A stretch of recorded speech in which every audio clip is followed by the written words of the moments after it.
Kimse dinlemiyor kalbin ne söylediğini, kimse gerçeği duymuyor. Hayat yokuşlarında, yalan savaşlarıyla kimse gerçeğini görmüyor.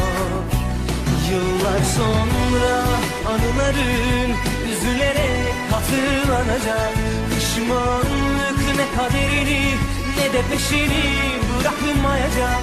Aşkın kor soğuk sularına kapılmayacak. O an bir daha yaşanmayacak. Gidecek yerin yok, çalacak bir kapın yok.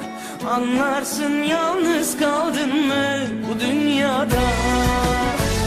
Diyecek sözüm çok ama dinleyen yok.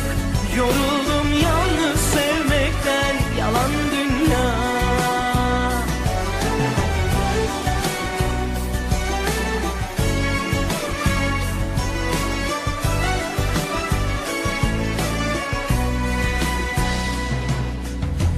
Hiç kimse dinlemiyor kalbin ne söylediğini, kimse gerçeği duymuyor. Hayat yokuşlarında, yalan savaşlarıyla kimse gerçeğini görmüyor. Yıllar sonra anıların üzülerek hatırlanacak. Pişmanlık ne kaderini ne de peşini bırakmayacak. Aşkın kor soğuk sularına kapılmayacak.